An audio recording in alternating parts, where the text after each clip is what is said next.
All right, three, two, one. Hi, this is William Ramsey. Welcome to William Ramsey Investigates. On tonight's show, I have a very special guest. His name is David Livingstone, or Stone. He has published many books, but he's just recently put out a work that's very impressive, encyclopedic in its knowledge, and definitely parapolitical, a lot of occult material in there. The title of the book, which you can find online, is Ordo Ab Chao.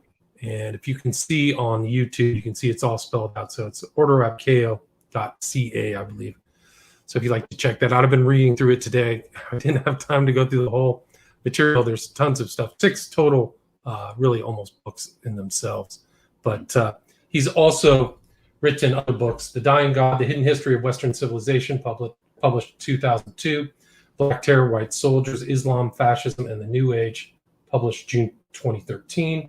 Transhumanism, very timely topic. Transhumanism, The History of a Dangerous Idea, 2015. And Terrorism and the Illuminati, a 3,000-year history. And I've read through that book. That was published in 2017. So, Mr. Livingstone, are you there? I'm here. Is it Stone or Stone? Livingstone, right?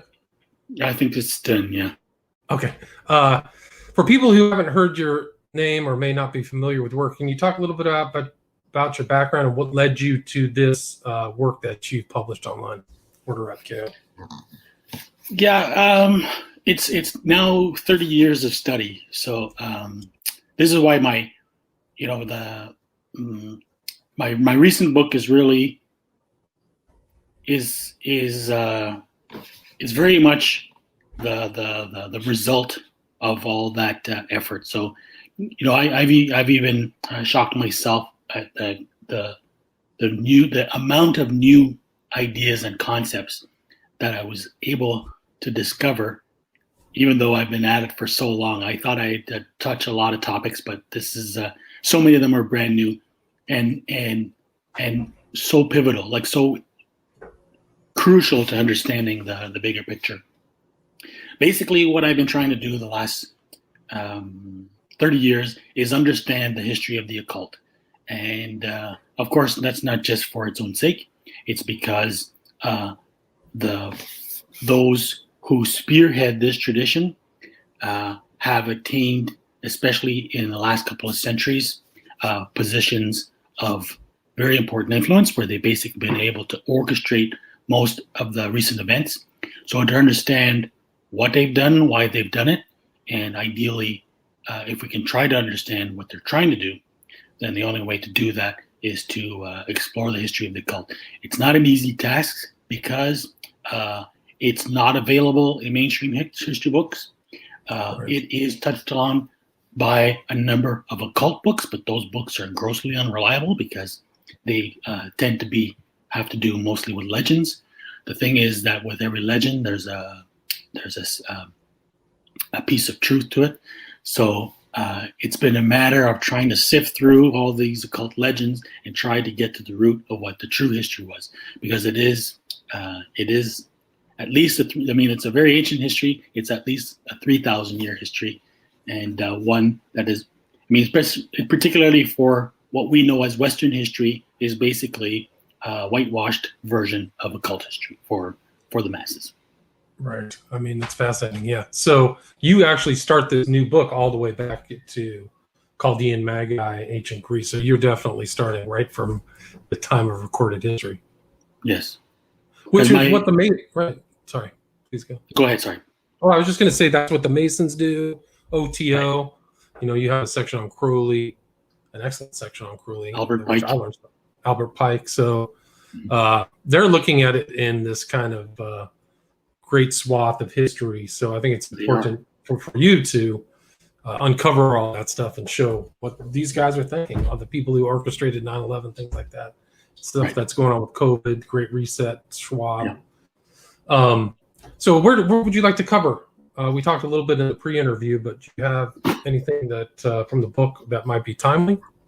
Yeah, I'd like to talk about what I just posted today, because it really ties in to some of the most important, if not the most important, finding in my recent book.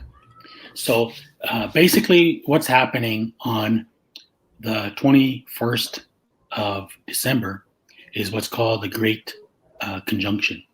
And that's basically when the planets of Jupiter and Saturn line up and basically are on top of each other. So this is an event that happens every 20 years.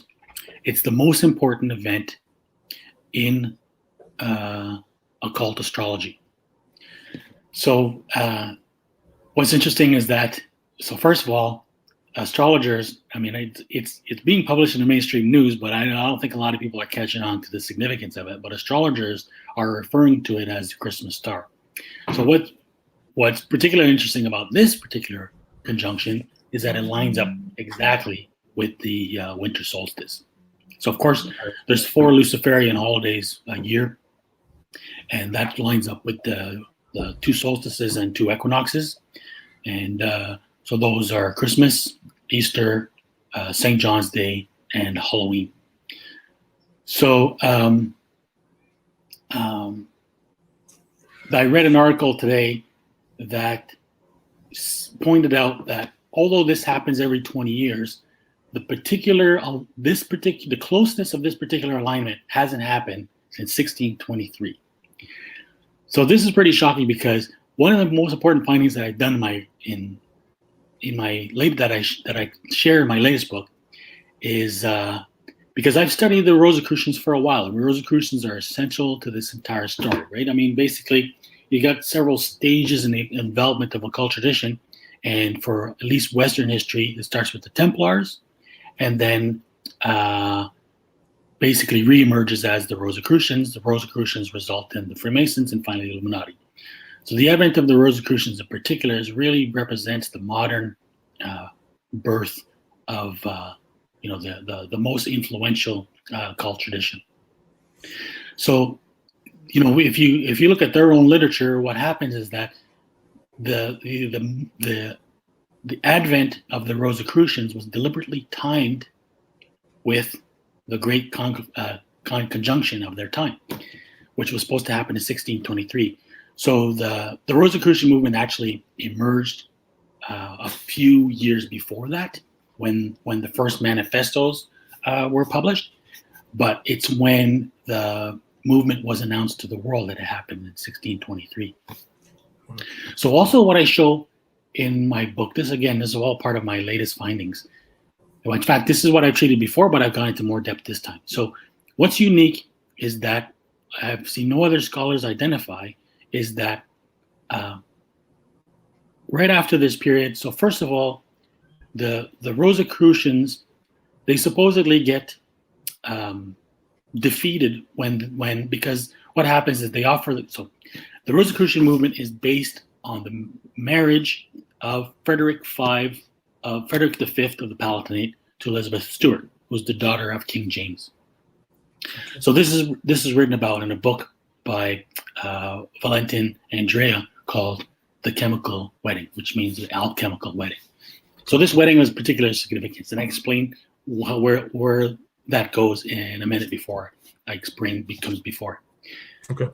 So basically, the Rosicrucian movement is defeated, but it survives in a group called the Hartlib Circle. They're called a Hartlib Circle because it's a circle around a person, at least three people in particular. But the leader of it is a guy named Samuel Hartlib, and then his 3 partners who are John Dury and John Comenius. So they form what's called the Invisible College, and that's well known that the Royal Society came out derived out of the Invisible College, and then the Freemasonry came out of the Royal Society. So the Hartlib Circle basically were Rosicrucians, and they were intimately involved with Manasseh ben Israel. So Manasseh ben Israel is a very important rabbi of Amsterdam. Amsterdam at the time was basically, the center of European Jews, because before that they had been kicked out of Spain, and one of the places where they found refuge was in Amsterdam, because they were largely able to follow their own religion. They didn't have to remain conversos as they did. Thanks for that chapter, because that's the fiery trigon right there. That's it. Okay. So Manasseh ben Israel, this is basically what it was found, is that he paid Oliver Cromwell to overthrow Charles I, who happens to be the brother of Elizabeth Stuart, who married Frederick V. They were the children of King James. So the result of that is that in exchange, Cromwell repealed the law, or helped to repeal the law that barred Jews from entering England, because the Jews had been expelled from England since the year 1290. So Manasseh ben Israel becomes the leader of this circle of all these Rosicrucians, and they begin to start fanning expectations about the significance of the year 1666, which they believe, based on their interpretations of the Book of Revelation, will represent the advent of the Messiah.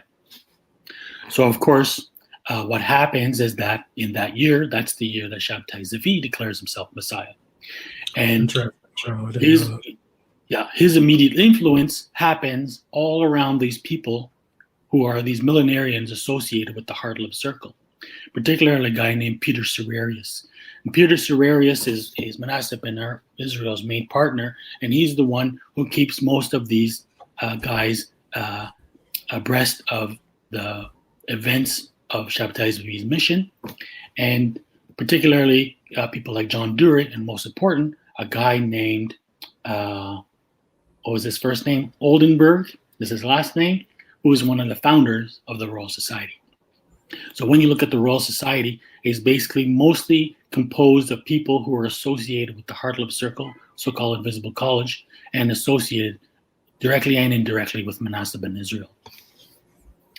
So what I found, this is my most recent findings, is that Manasseh ben Israel's followers, the first thing they do in London is they create the Bevis Marks Synagogue, and I talk about this in my chapter on the Freemasons.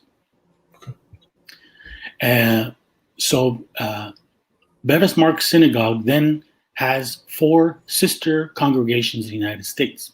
And I talk about that in my chapter on the American Revolution. So the 4 synagogues are Sheereth Israel in London, the Touro Synagogue in Newport, the Mikveh Israel Synagogue in Philadelphia. The reason why it's called Mikveh Israel is because Manasseh ben Israel wrote a book about the lost tribes supposedly living in North America, which he called Last Hope? The Last Hope, which translates as Mikveh Israel. I hope I got that title correctly, please. Whoever's looking that up, you'll have to verify that. But the Hebrew title is Mikveh Israel. So these are the congregations that are involved basically in fomenting the American Revolution, particularly a guy named Haim Solomon, who was a Rothschild agent. And it's this network of Masons associated with these 4 synagogues, particularly Beth Elohim in Charleston, who found Scottish Rite Freemasonry in, I believe, the year 1801. So to backtrack a bit, this entire network is based on the descendants of the alchemical wedding of Frederick V and Elizabeth Stuart. So all their descendants become the key actors in the development of Freemasonry, tied, of course, with the Invisible College. So primarily, because what happens is that I think it's Charles II who's succeeded by James II. And James II is overthrown by William of Orange. But William of Orange happens also to be a descendant of the alchemical wedding. But nevertheless, James is a Stuart family. So what happens is you get the Jacobite movement that are committed to the restoration of the Stuart dynasty. And the Jacobite movement then basically are at war with the Brits, who because of their rejection of James II, and they flee to France. So it's there in France that they begin the founding of what's called Écossais Freemasonry, or Scottish Masonry. So this all develops in France. So the main people who are associated with are all descendants of the chemical wedding. So principally, you have Frederick the Great, King of Prussia, the various dukes of Orleans, starting with Philip II. Philip II of Orleans. This is very interesting because he married the daughter of a woman who was involved in a notorious affair. She was accused of practicing black magic rituals involving human sacrifice, called the Affair of the Poisons. So basically, it's a family. The Orleans family, in particular, were notoriously involved in the black arts. Yes, And and his descendant, I think his great grandson, was Philip Duke of Orleans, known as the Duke of Chartres sometimes, or Philippe Égalité, which is the name that he took on in the French Revolution, Illuminati, and one of the leaders of the French Revolution. And the other important person is Charles of Hessen-Kassel. So he is part of the Hessen-Kassel family.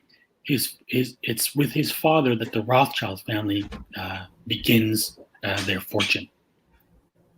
And so Charles of Hessen-Kassel becomes not only a member of the Illuminati and basically organizes the first of several Masonic conferences, particularly one Wilhelmsbad in 1682.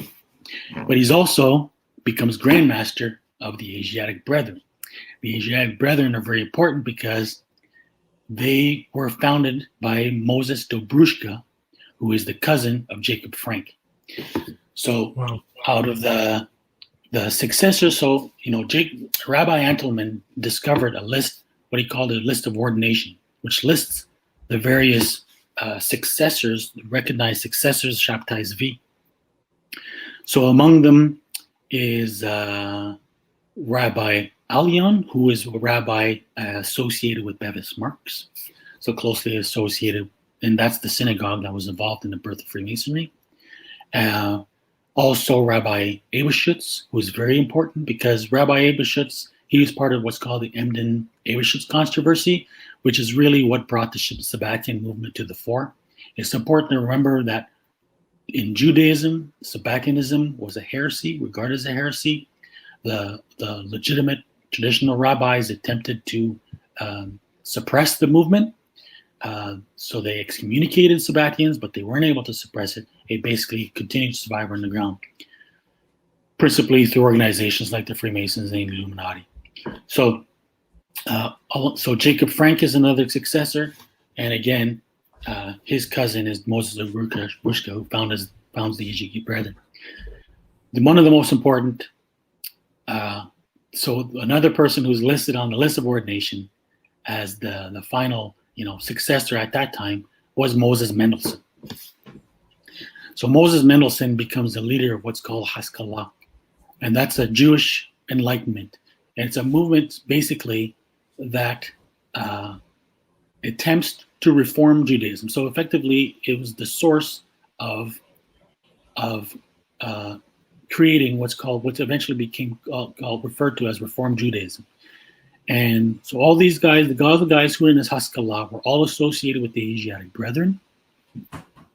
They were also associated with what's called the Juden Lodge, because the Asiatic Brethren were particularly a guy named Molitor, who was the Grand Master of the Juden Lodge in Frankfurt, also called the Rising Dawn, which was founded by a Rothschild agent.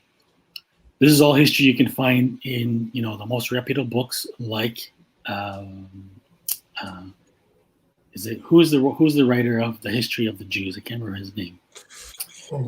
History of Jews and Freemasonry. You can start with him. Antelman's book is also excellent as a start. So then, as this Haskalah movement emerges in the United States, it becomes centered at Beth Elohim Synagogue in Charleston, which of course was also responsible for the formation of Scottish Rite Freemasonry.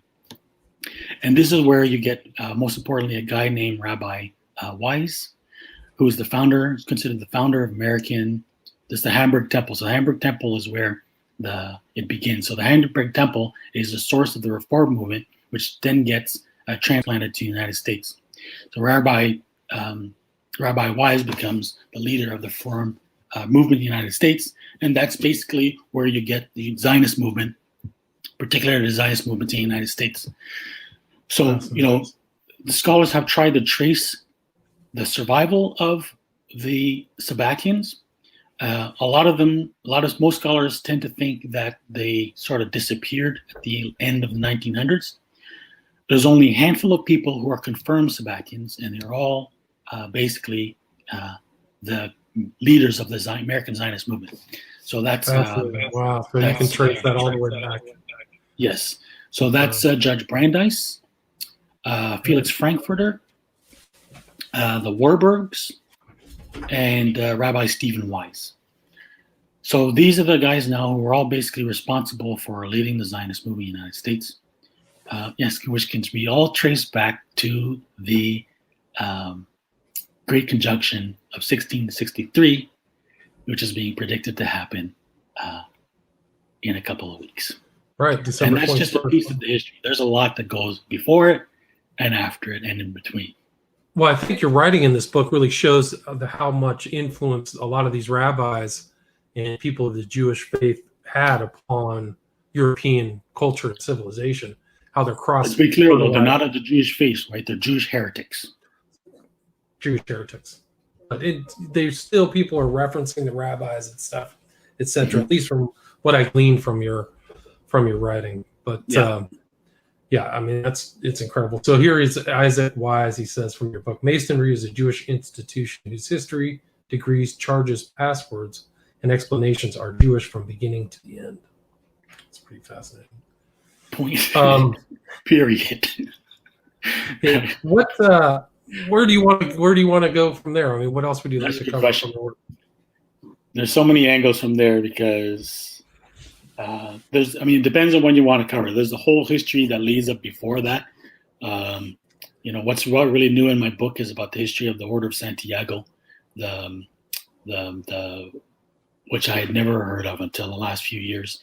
Which is really the survival of the Templars of Spain. Order of Santiago. And that's really where you get, because that's where the Templars survive. And so Spain is kind of the forgotten chapter of occult history, because after the Templars were disbanded in 1312, something like that, it's in Spain that they survive for a couple of hundred years and they dominate. There's several centuries there that are known as the golden age of Judaism under the Islamic Empire.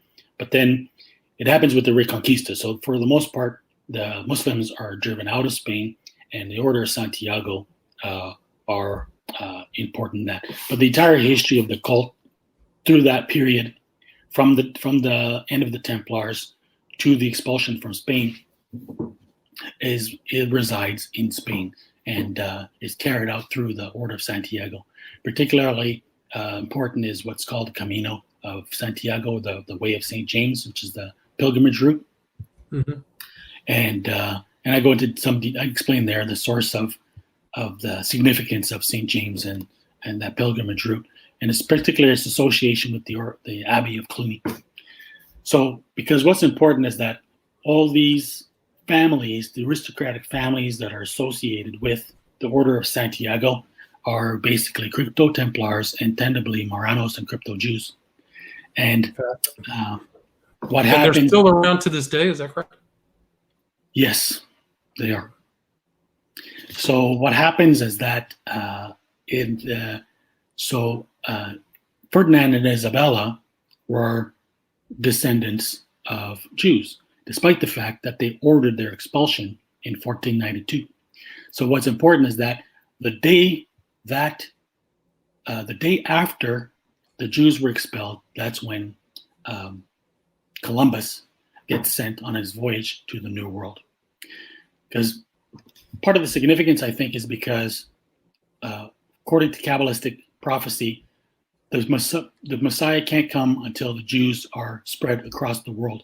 And that's part of the basis of Manasseh ben Israel's mission. And that's written about in his book, Hope of Israel. So one of the main funders of Columbus's voyage is Isaac Barbanel. So there's a few people who are important in the history, modern history of Messianism, Jewish Messianism, and I'd say two of them would be Isaac Abarbanel and then Manasseh ben Israel, whose wife was descended from Isaac Abarbanel.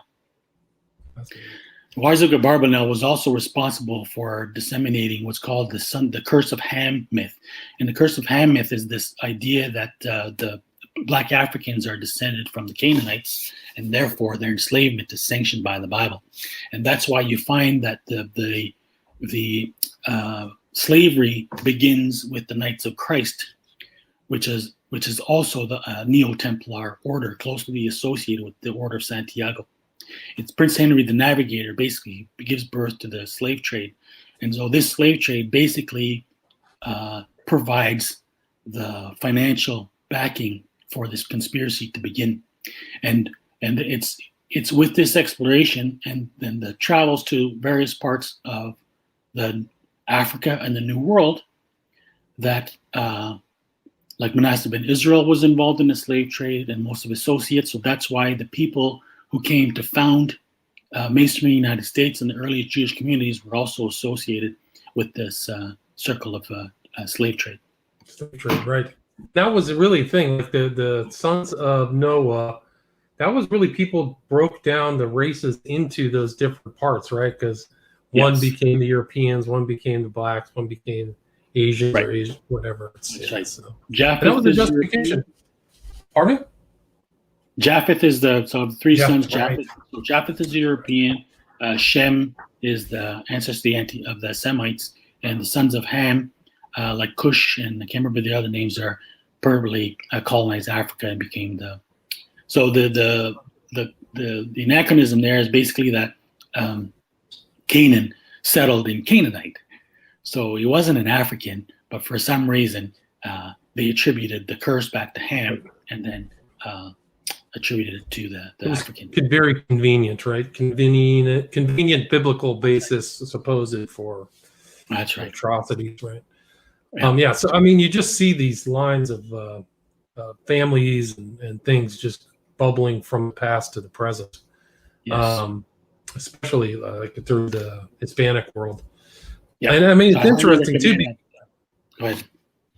Oh, I was just going to say, like, you know, there's Jews spread around the world. If you look at some of these modern DNA tests, a lot of the Hispanics are like 2 or 3% Sephardic Jews. Yeah, something exactly. Like that. Yeah, and they're finding the same in South America, and particularly places like New Mexico. Oh, fascinating. Which is another point I covered too, because New Mexico happens to be, of course, you know, the hub of places. It's the hub of UFO activity. Interesting. AKA occult activity. So, you know, places like the Dulce underground base, the Baca, you know, Maurice Strong's Baca Ranch. Right, Maurice Strong, right? Wasn't he like a New World Order Rockefeller guy? Yes, he's basically, you know, environmental movement, leader of environmental movement and Rockefeller agent. Yeah. And you do kind of get up later into the book. You do talk about some of this UFO, fake news, mimetic warfare, modern kind of issues. Yes. So I mean, it's you definitely very ambitious. I think you achieved it, and I love the layout of the book. By the way, it's very easy to read, and I appreciate all the. That's great. Yeah. So thanks. Very well done job. Great job. Thank you. Where else would you like to cover? Let's cover on the most important finding that I got to for this century. Okay. So basically, you know, I've touched on synergism before. Synergism. So, you know, the Illuminati is really only one of several organizations, and I find it. I'm still trying to figure out what's going on, of why they were exposed, and it might be deliberate. You know, one of the reasons why is because they were actually at war with a group called the Golden Rosicrucians, and you know, most of the Golden Rosicrucians evolved into the Asiatic Brethren. So it's kind of, you know, you get these various tracks, particularly the French Illuminati, the Martinists, the Golden Rosicrucians, and the Asiatic Brethren is where the occult tradition survived. So, you know, you got to wonder why, I wonder if it was a deliberate strategy to try to, disband and expose the Illuminati to give the impression that they had been shut down. Right. So the Martinism basically evolves into Synarchism, and it starts with a guy named Alexander Saint Yves d'Albret. And I trace. It's really important at this point because these families converge on the Romanov dynasty through their intermarriage with the children of Queen Victoria. And of course, I talked about the chemical wedding before. So that chemical wedding basically converges on George I, and then all modern the modern British royal family are all traced back to him, and it's basically a very tightly knit tree that involves also one of their ancestors. In fact, there's Christian IX of Denmark, who's considered the grandfather of Europe, and he is a grandson of Charles of Hessen-Kassel, who was the Grand Master of the Asiatic Brethren, and his wife Louise of Hessen-Kassel was friends with the wife of Saint Yves d'Albret, the founder of Synarchism. What were the principles of Synarchism? Right. So we have to remember that the occult has been since the beginning on contact with the, however you want to call it, the spirit world, right? So communicating with the spirit world. There's various ways you can do that. There's channeling, you induce possession, typically they will carry out rituals to induce possession. This is basically what satanic ritual abuse is about: is that you can force a child to face so much horror that they can't handle, that it creates a door that allows demonic entities to enter and possess the child, and then that entity can then communicate to the initiates. So that's why everything is always based on revelations, and that's why the book of Revelation is a blueprint, because it's considered communication from the other world.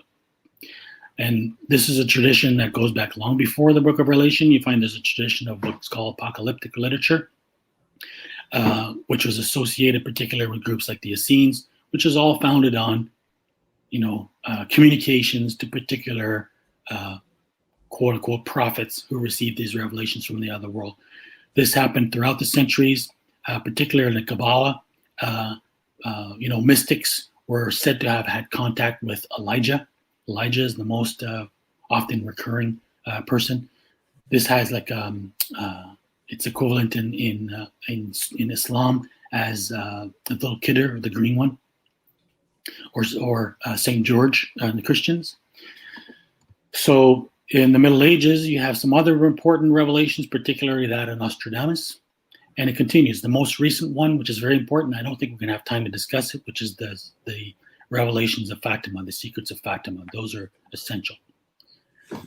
Why do you think Fatima secrets are essential? Because, what I trace in my book on, what chapter is it? It might be 5 or 6. It might be the Brotherhood Polaire. So basically, I found a website by a blogger who calls himself Jewish Christian, and he traces the genealogy of the Frankists. And what's amazing is he traces the genealogy of a number of popes, particularly those two in the picture right there. So these are Frankist popes because when Jacob Frank was arrested and he was held in the monastery, I'm not sure, I'm probably not going to pronounce it properly, but Częstochowa in Poland. And that's the monastery church, I'm not sure what you call it, but basically that's where the Black Madonna is held, the famous Black Madonna. So the Black Madonna, esoterically, is Lilith. And Lilith, according to Zohar, is the Shekinah. So, which is identified with the Messiah. So the Frank was basically responsible for incepting the worship of Mary as a replacement for the Shekinah in crypto-Frankist Christians. So this is why you find these Frankist popes were then responsible for the proliferation of the worship of Mary. And that happens all the way until Pope John Paul II, who was the one who did the most to advance the veneration of Mary, basically beatified more saints than any previous pope combined, and was devoted to what's called the consecration of Russia, which is the most important portion of the third secret of Fatima. So, yeah, so that's a separate tangent. So your take on it, that these were like actual, real spiritual events, or no, they're satanic occult events that are disguised as Christian and have been so merged into Catholic Christianity. Because you have to remember that, going back to the Alta Vendita, the plan of the Carbonari, particularly Mazzini, was to take over the Catholic Church. So this is why you find at the beginning of that infiltration starts with Cardinal Rampolla. And the OTO claims Cardinal Rampolla as one of their members. I've heard that. Yeah, no, I read that somewhere. Right. Definitely. That's so true. What's interesting is that Vatican II, and this is where I quote Kumaraswamy, Ananda Kumaraswamy, who was the son of a follower of René Guénon, who was a friend of Malcolm Martin, who was a Mossad agent, a Jewish agent who helped to orchestrate Vatican II. They basically were celebrating that Vatican II was the final success of the conspiracy that had begun with the attempt to install Cardinal Rampolla. Wow, fascinating. That's incredible. That's a whole other show in itself. The infiltration of the Catholic Church. Holy smokes. Exactly. Masonic infiltration. Right, Masonic infiltration, P2, all those. Which is why they called it the new Mass, they call it Novus Ordo Missae. Wow. That's right in our faces. Right in your face. Wow. Yeah, but so Synergism is basically devoted to fulfilling the secrets of Fatima and the prophecies of Nostradamus, because they regard those prophecies as communication or commands from the other world. Because the basis of Synergism is that you have to have a stratified society, basically just like Plato's society, where you have the priest class are the rulers, and the priest class are rulers because they're in communication with the gods, quote unquote gods, who basically convey to them, how to govern. Those gods, of course, are the fallen angels, right? The fallen angels, Lucifer and fallen angels. So that's how they operate. So that's what Synergism is. That's how that Synergism is basically refers to the system of government that is employed in Agartha, which is supposed to be in the hollow earth, which is governed by a priest class in communication with the gods. Fascinating. Yeah, so there's the great game. So what's interesting is that out of this network are closely affiliated with Nicholas II, and particularly a guy named Papu, who is the mentor to René Guénon, a disciple of Dalvedre, and there's claims that he was responsible for writing the Protocols of Zion. And whether or not that's true, the person who gave the first copy of the Protocols to Sergei Nilus was a woman named Juliana Glinka, who was a disciple of H.P. Blavatsky. So what you find is that the substance of the Protocols came from the rite of Memphis Mizraim. And Memphis Mizraim was founded by Giuseppe Garibaldi, who was the head of the Carbonari with Mazzini. Right. Carbonari is basically modern Illuminati. So, I heard that the protocols came out of Russian intel, turn of the century. Yes. Russian. Yeah, because they came from the Okrana office in Paris, and that's where Juliana Glinka was linked to. The thing is, I was just thinking about this today, is that to understand the protocols, I think that George Orwell revealed the significance. So, in 1984, Winston, who's the protagonist, he starts to suspect that things are not what they seem. And I guess somebody picks up on it. The guy, what's his name, is O'Brien or something like that, who befriends him and then shares with him the book, which finally reveals to Winston everything he had suspected was probably going on. That there was a conspiracy to keep people in the dark. But what happens is that instead, that book was a trap, and it was used to catch him, ensnare him, and then eventually, ultimately neutralize him. And that's, I think, is the secret to understanding the exposure of the protocol. So, like in the end, I think even O'Brien asked the question, like, does what's his name? Not Silverstein, but the Goldstein is the leader of the supposed resistance, right? Does he exist or doesn't he exist? He said that question will always trouble you. And you'll never know the answer. And as the protocols, are they true or are they not true? Right. So it's a much more liminal book. It's much more dangerous, probably, the fact that nobody knows where they came from. Nobody knows where they came from, and certainly they. In fact, the best clue that I got was from Abe Foxman. There's a great documentary about him, particularly about Herzl, called Herzl and Anti-Semitism, because it talks about Herzl's recommendation to use anti-Semitism to advance right. the Zionist I agenda. remember that. Yeah. So Abe Foxman explained to the interviewer, he said, like, if I can paraphrase what he said, he says, how do you fight the conspiracy without using it? Right? So the idea is that you have to maintain this myth of a Jewish conspiracy because it keeps people somehow fearing that the Jews have this formidable power. And maybe they don't. But it's the illusion of that power which is so effective. And that's what Abe Foxman himself admitted to. Yeah, he's made it off handsomely. Those guys at the Anti-Defamation League generate tons of money. Same with the SPLC is immensely wealthy. If you read their stuff, it's based upon magnifying the hate. It's actually, in my opinion, they magnify the hate to their own benefit. So that's exactly what I discovered, is that the person who is responsible for disseminating protocols in partnership with Henry Ford is a guy named Boris Brasov. And he is a crypto Jew as well, a White Russian. And he is part of an organization called the Aufbau.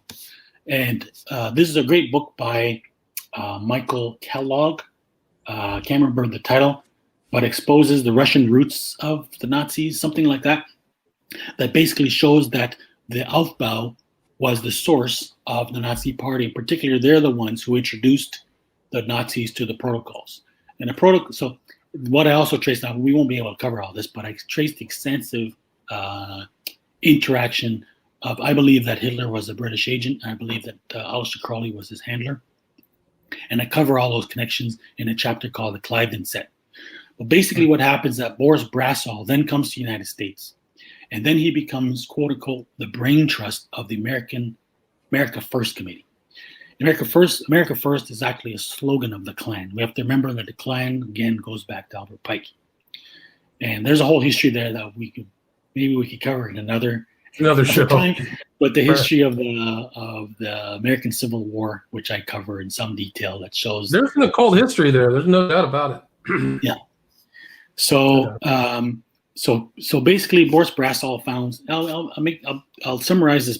Try to summarize pretty quickly. Basically, he founds the America First Committee, which is composed of all the leading fascist organizations of the time, principally the Klan, the German Bund, the Silver Shirts, and a number of other leading American fascists. That evolves into the America First Committee, which becomes the core, what's called, actually it's been referred to as the heart of the military-industrial complex. And of course, basically, they are affiliated with an organization called American Jews Against Communism, and they are the ones that appoint Roy Cohn. They basically introduce Roy Cohn to McCarthy, who becomes his right-hand man. And they begin this communist scare because the communist scare is essential for building up the military-industrial complex. And one of their tools is using the fear of this Jewish conspiracy by spreading the protocols. So they're all affiliated with Knights of Malta. The American Knights of Malta are called the Chicksini Knights of Malta. And this is really the core organization which is behind American right. They're behind. So they lead through the American Jewish communism. They evolved into William F. Buckley's National Review, which was also composed of members of the John Birch Society. And this is where you get the coordinate. Right?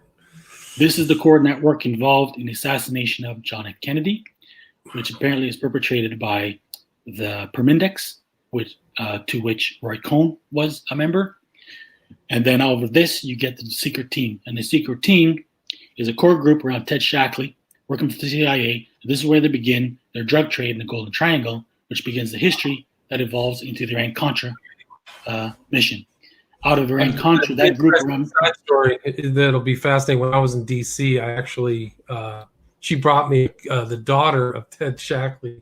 Wow. Brought me a couple beers. Yeah, so I said she was definitely from the elite set, very put together, very preppy, and very sophisticated, much more so than me at the time. It's another level. I had a friend who now works for George Soros, and he's like, "Do you know who her dad is?" And I said, "I have no idea. Her dad is the blonde ghost." I said, "Okay." And then I went home and kind of did some research. I went, "Oh, Googled it. So Yeah, exactly. But yeah, no, Shackley was something else. So that leads all the way up to Iran-Contra. Out of Iran-Contra, you get the CNP, Council for National Policy, and from there you get Donald Trump. Yeah. And what's interesting is that all of this group is basically it's the right wing. It's the Fascist International, and the parent organization is called Le Cercle, the Circle. That's founded by Antoine Pinay and Jean Violet. Antoine Pinay was a friend of a guy named Raymond Abellio, who is one of the contributors to the Priory of Zion mythos, which again is based on the prophecies of Nostradamus and Secrets of Fatima. His protege is a guy named Jean Parvulescu, and Jean Parvulescu's protege is a guy named Alexander Dugin. Alexander Dugin, of course, is known as Rasputin, who is the guy who was responsible for the Mossad operation to disguise itself as a Russian operation to assist Donald Trump's election. Fascinating. That's incredible. Dugin also has like a Crowley connection too. Have you ever seen him reciting one of Crowley's poems? Oh yeah, he's a Crowleyite through and through. Oh, is he really? Does he just define himself as a Thelemite? Do you know? Not really a Thelemite. He would be referred to as a traditionalist, and traditionalist basically is what synarchism is today. So there's four people that are important to the history of synarchism. So it starts with Saint Jesus d'Albedre, then René Guénon, and then Julius Evola, who's the ideologue of the Gladio operations, and then in our time, Alexander Dugin. Dugin. And you did some writing on it too. Did you cover Order of Nine Angles in this book? Yes, I do. I believe it's in the chapter on the Black Order, because they are all connected directly and indirectly to Dugin. Really? Okay, so Dugin has a connection to Maya. I didn't know that. Yeah. There's a lot. There's so much more to cover. I mean, I hate to wrap this up. I'd love to have you back and do another show on some of the specifics of this, because there's so much information here, guys. It's encyclopedic, but the ties, you can just see the history, the kind of esoteric or underground, the history of all these people connected to each other. And I'd like to hear your story about how Crowley, but there's a lot of connections between Crowley and Hitler, much more than people know. Vivek, a lot, which you probably know. But I mean, Crowley was a friend of Baron Ludendorff, the famous World War I general, who was also he was also both a member of the Aufbau and a member of the Thule Society. Right. The one, what's interesting is also von Papen was in the United States working with Crowley and another guy named George Sylvester Viereck in black propaganda. Right. Okay. So I didn't know that he was Viereck, but it's interesting because Crowley knew Viereck very well, and would correspond with him. Who was one of the first people who interviewed Hitler, where Hitler laid out all of his program in 1923? It was Viereck. That's right. Viereck is an amazing character. He's friends with Tesla, friends with Einstein, friends with Freud. He ends up in the United States, friends with who is the guy, the Kinsey, Alfred Kinsey, who's a friend of Kenneth Anger. They all hang out Viereck's apartment in New York, and guess who else is there? People like friends, guys from the National Renaissance Party that Eustace Mullins belonged to. That who belonged to Eustace Mullins? Oh my gosh, so great, incredible. When you look at these guys, it's off the charts. And then, so Crowley's one of his buddies who he corresponded with, which I've held like their correspondence in my hand, was Austin Speer, who you mentioned in the book. But that Hitler asked Speer to come to Germany and do his portrait, and so there's a lot of connections. And Crowley kind of infamously stated after Hitler was, I am. Before Hitler was, I was, exactly. He actually is it's a direct line from the New Testament, right? So yeah, Hitler was apparently in school with Wittgenstein. Wittgenstein, yeah, I've heard that too. He's around. I mean, Hitler was probably in the same universe as a lot of those people who started the Russian Revolution before World War One. Probably rubbed noses with Freud and Lenin and Trotsky and all those people. Yeah, they were all hanging around in Vienna at the same time. They supposedly all went to the same coffee shop. That's right. So anyway, David Livingstone, what a fascinating book, man. What a great interview. I definitely recommend people go to ordoabchao.ca and really just try to dig in. There's just so much information there, and just a superb job. I really commend you on this book. Thank you for the work. I'd love to have you back. I got to run. I got another interview in about 10 minutes, but I'd like to talk to you sometime in 2021 if we make it past December 21st, right? January 1st. Yeah. No, thanks for having me on. It was a great interview. All right. Thanks, David. Take care.